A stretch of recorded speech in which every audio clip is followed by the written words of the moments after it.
Hello there, and as usual, I'm Aaron from My Stand Gamers, and welcome back to another Airsoft video. Now, after much request, I've decided that I'm going to show you my Airsoft arsenal. So first up, we have my worn-torn RPG 7. It's a very scary weapon to be on the other end of, but when you realise how effective it actually is, you realise that it's not that scary at all. Very solidly constructed, a very nice piece of kit. Now moving on to my next launcher, I have an RPG 18.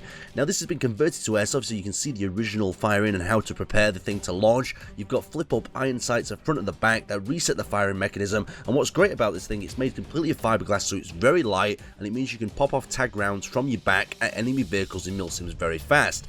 Now next up we have the Lee Enfield. Now this is a shoot and scoot model of the Lee Enfield. You can see the wood just looks absolutely beautiful on this, and the FPS is around 350, so it's not up in the sniper category, it's more down in the lower area. So I'm going to take this into the buildings and just see how it is to compete with MAEGs when I get a chance. Now moving on to the SVD. This is one of my guilty pleasures. When I first got this WSVD, it was in a right state, so I decided to add myself some wooden furniture, so we got real wood furniture back and front, and my budget was pretty much blown from that point.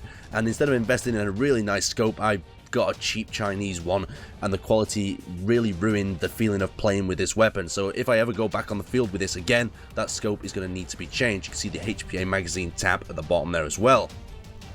So next up we have the really swaggy looking 416 with the Nike stickers front and back. Now the reason for them is it improves my accuracy by about 10%. No, it's not really, it's just a bit of a joke. Have a bit of fun with your guns, and it's painted up in a nice little digital camo with my holographic and Troy backup sights there on the top. So I've got built-in suppressor, and I've stippled the grip there, so I've got a bit more grip when I'm using them gloves. Now we've got my primary weapon, the GHK AK416, and I don't really need to say too much about that. We've got the wrap around the stock, sling loop, a real Baker-like grip. We've got a new magazine catch and a new bolt, so I can actually cock it a little bit faster. We've also got my real Russian optic on there on top. Since this is my primary, I've spent a little bit of extra making it just how I like it. We've got the flashlight leading up to the front, and we also have the camera brackets left there from the last skirmish. Now we have this absolute abomination. And this is a gun that is a really nice GHK model under here, and what I need to do is just peel back the camouflage paint that I decided to do in some mad rage of mine. We've got an aim point optic on the top there, and once that's done, it'll become a nice gun once again. But at this current stage, it blends in the environment well, but it looks horrible. Now, another one of my favourites, a G3 battle rifle, but in this configuration it's known as a set-me or a Spanish sort of looking G3. You can see that wood that we've got there at the front that constantly needs to be oiled. We've got my little optic here that allows me to adjust between 0 magnification and 4 times a switch of a switch. And you can see we've got the rear wooden stock there, just a really nice piece. Now next we have a SIG 550, and when I was collecting these longer rifles I didn't really plan on skirmishing, I just really liked them, I liked what they stood for, and this was a Swiss sort of built rifle, and I just thought it looked really quality, it looked smooth and had really elegant sort of lines to it, so it's just a really nice piece of design to actually have. You've also got the pioneering of that clear magazine. Now moving on, we've got the LAE5. This was like a purchase off a friend. It was a bad idea really, but I managed to cut the barrel down and turn it into the IFV variant. I've got a small solar powered red dot on top, very compact, very efficient.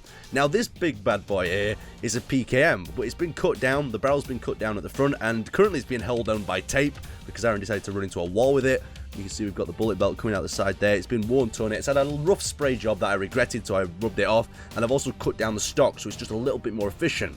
Now we've also got that little grip there so I can wield it around in an urban environment very fast and take out targets. Now moving on to my pistols, we have a WE Luger. Absolutely rubbish. It's a rubbish. It looks nice, but it's not going to really save my life on the field. Every time I've drawn it, I've had a leaky mag or something's gone wrong with it.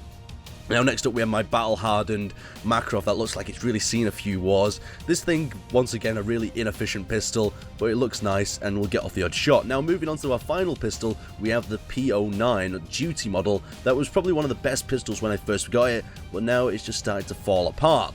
Anyway, that was a quick look at my arsenal of weapons, and as you noticed as we were going through them weapons, there was a few links to videos where I actually use and fight them.